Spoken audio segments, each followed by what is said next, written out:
Welcome to Students Incorporated, a podcast where we dive into relevant topics and issues related to the world of business, technology, education, and design. I'm your host, Mr. Jason. Episodes include student conversations, interviews with thought leaders, and inspirational stories with an international flavor. This podcast is created and produced with the help of students from the International Community School of Bangkok.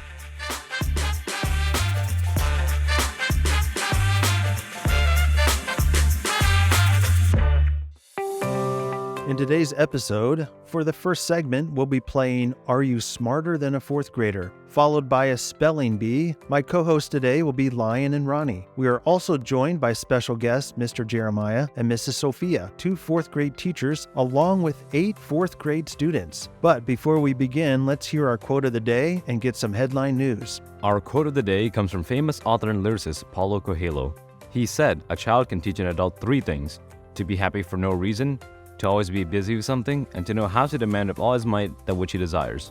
This is very true. Often, children can be very good teachers and can provide inspiration for happiness, passion, and the courage to follow your dreams. Paulo Coelho is the author of the notable work, The Alchemist. He is known for his unique writing style, which employs intricate symbolism. The Alchemist has sold over 65 million copies and even holds a Guinness World Record for being the most translated book in the world by a living author. Now, let's hear the news for today. Here's some headline news from around the world. The Super Mario Bros. Movie has done very well at the box office.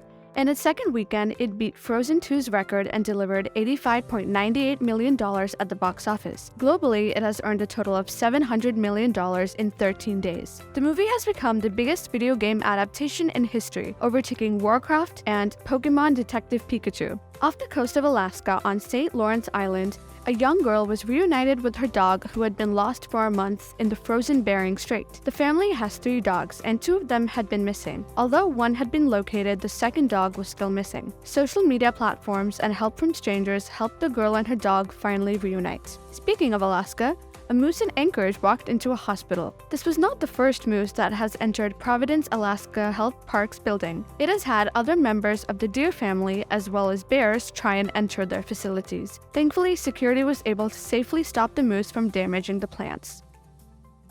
Thank you for the quote and the headline news. Let's begin our game show for this segment. Our contestants for this segment are our very own Lion, a favorite co-host of our listeners, and our very own talented writer and editor, Ronnie. I'm also joined by one of the 4th grade teachers, Mr. Jeremiah, and 4 4th grade students whose names are Emma, Hagan, Ida, and Bill. Thank you for joining us. Can you all say hi? Hi. Before we begin our game, Mr. Jeremiah, would you please introduce yourself and let us know how long you've been teaching at ICS and if there are any other interesting facts about yourself? I'm Mr. Jeremiah, and I'm from the DC, Maryland, Virginia area in the United States. I've been at ICS for 5 years, and I've enjoyed teaching 3rd and 4th grade here. And an interesting fact about myself is I've actually been to all 50 states in America. I don't think I've even been to all 50 states. That is a good fact. It's time to jump into our game. Okay, the rules for this game are simple. Our 4th grade guest will ask Lion and Ronnie questions about various subjects they have studied, and there are 6 questions. Okay, let's begin with our first question. Our first question is for Ronnie. Emma will start us off with a question based on the English language subject matter. Go ahead, ask Ronnie our first question. When actions are ongoing or in progress, what are they called? Are they called progressive verbs? Way to go. That was a great question. I actually didn't know the answer to that. Good job. Let's move on to our next question. Our second question is for Lion, and it's based on the subject of science. Hagan will ask this question. When a seed falls into the crack and the seed starts growing and cracks the rock, what is the process called? Erosion. Nope. It is not. What is the right answer for that? It's called root wedging. Root wedging. Oh man, that's a hard one. I wouldn't have guessed that either. Back to Ronnie. Our next question is based on the subject of math. Ida, will you ask this question? Go ahead when you're ready. When you write a number by adding the value of its digits, it is called what? Is it called the sum of a few numbers? No. What is the correct answer to that question then? Expanded form. Expanded form. Got to go back to 4th grade, right? Okay, our next question is for Lion. You are back in the hot seat. It is based on the subject of social studies. Emma will ask this question, so go ahead when you're ready. The Boston Massacre and the Boston Tea Party are events that led up to what major event? The American Revolutionary War. Yes. Wow, that was said with quite enthusiastic pronunciation. So good job. Yeah. So we're back to Ronnie. Our next question is based on the subject of computers. Hagan will ask the question. So go ahead when you're ready. What is the most common type of keyboard? Honestly, I don't know much about keyboards, so I'm just gonna say I don't know. What is the correct answer to that question, Hagan? It's the QWERTY keyboard. QWERTY keyboard.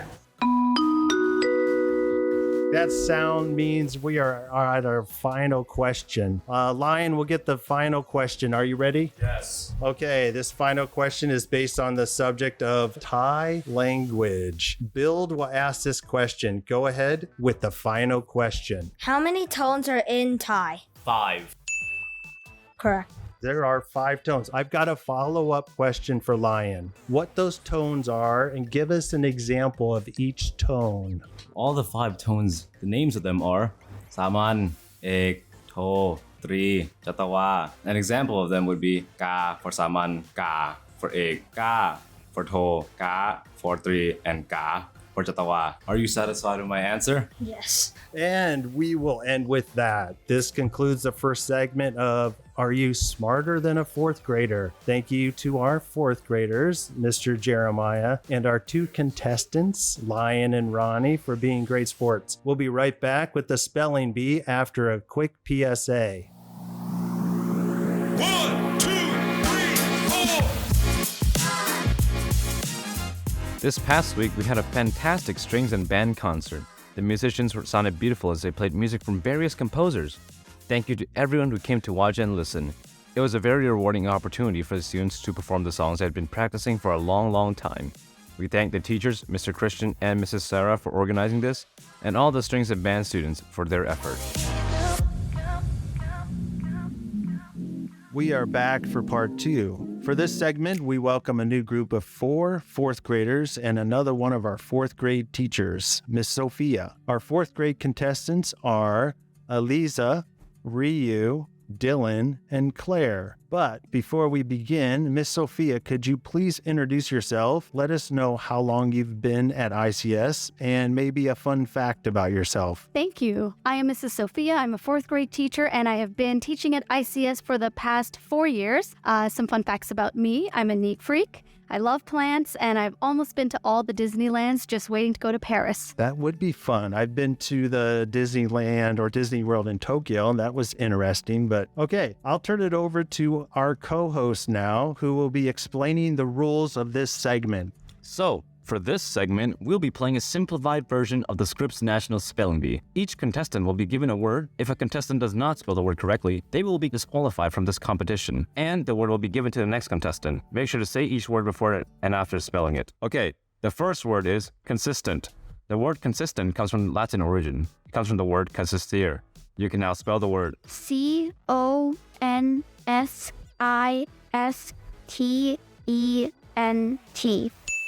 Congratulations, you spelled the word consistent correctly. Now I'll turn it over to Ronnie.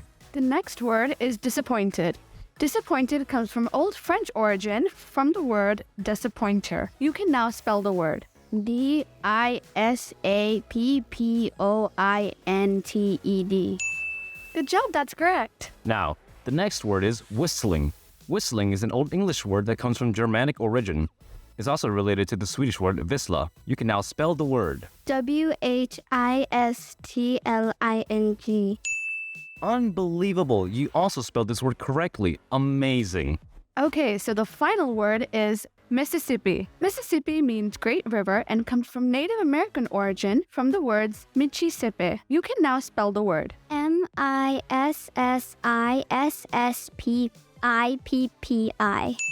Good job, you got it correct, and that was a very hard one. And with that last word, we have run out of time. Congratulations to our 4th graders.